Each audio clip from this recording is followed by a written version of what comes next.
ஒரு அடர்ந்த காட்டில் ஒரு அழகான புலிக்குட்டி பிறந்தது. அதற்கு பாலு என்று பெயர் வைத்தனர். பாலு மிகவும் சிறியதாகவும் மென்மையானதுமாக இருந்தது.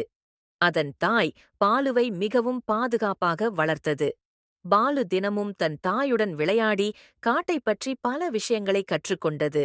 ஒரு நாள் பாலு தன் தாயிடம், அம்மா, நான் பெரியதாக வளர்ந்ததும் என்ன செய்வேன் என்று கேட்டது. அதற்கு அதன் தாய், நீ பெரியதாக வளர்ந்ததும் ஒரு சிறந்த வேட்டைக்காரனாக மாறுவாய், நீ காட்டின் ராஜாவாக ஆழ்வாய் என்றது.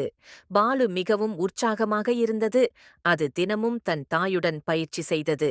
ஓடுவது, குதிப்பது, மரம் ஏறுவது என பல விஷயங்களை கற்றுக்கொண்டது. சிறிது சிறிதாக பாலு ஒரு சிறந்த வேட்டைக்காரனாக மாறியது. ஒரு நாள் காட்டில் ஒரு பெரிய மான் தோன்றியது.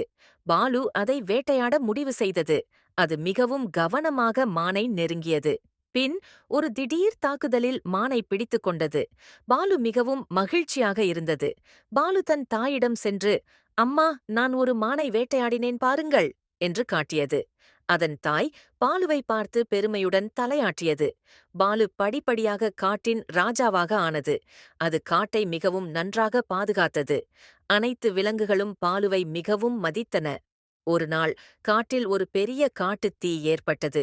பல விலங்குகள் தீயில் சிக்கிக் கொண்டன. பாலு தனது உயிரை பொருட்படுத்தாமல் அனைத்து விலங்குகளையும் காப்பாற்ற முயன்றது.